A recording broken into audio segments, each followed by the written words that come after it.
Well, it's all terribly simple, really, isn't it? We've had one vote against the treaty in Ireland and one vote for the treaty in Ireland, so if we got any sort of sporting sense, we ought to make this the best of three.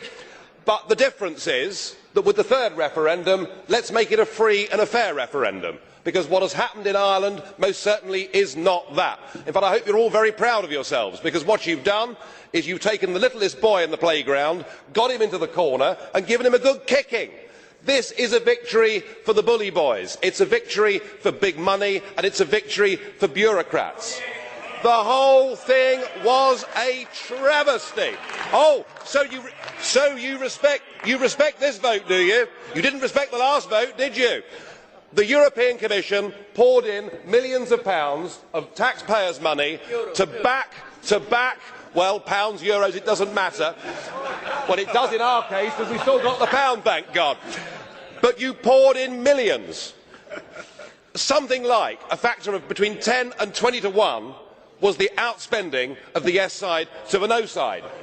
The Referendum Commission in Ireland didn't do their job, didn't tell the Irish people that, of course, the Lisbon Constitutional Treaty has profound impacts upon their own constitution.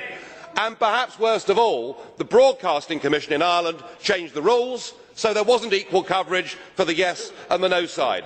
The whole thing's an outrage. But what they did campaign on, what you all campaigned on, was vote yes for jobs. That's what it was all about. Well, hot off the press, folks, Aer Lingus have laid people off today, and Intel, the people who put €400,000 into the yes campaign, have laid off 300 people today. 1,550 jobs have gone since Saturday. The only jobs that were preserved by the yes vote were the jobs of the political class.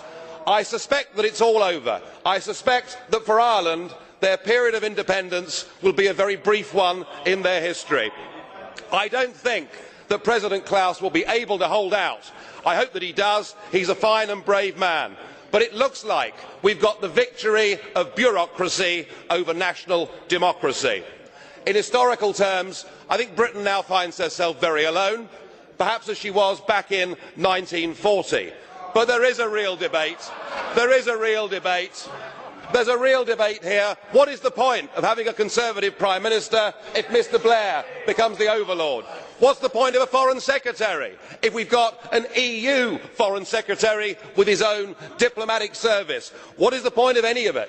As far as I'm concerned, this Irish referendum begins the real debate. There's no more pretending. If you want national democracy, you cannot remain a member of this European Union, and we will campaign for Britain to leave, and to leave, Danny, as soon as possible.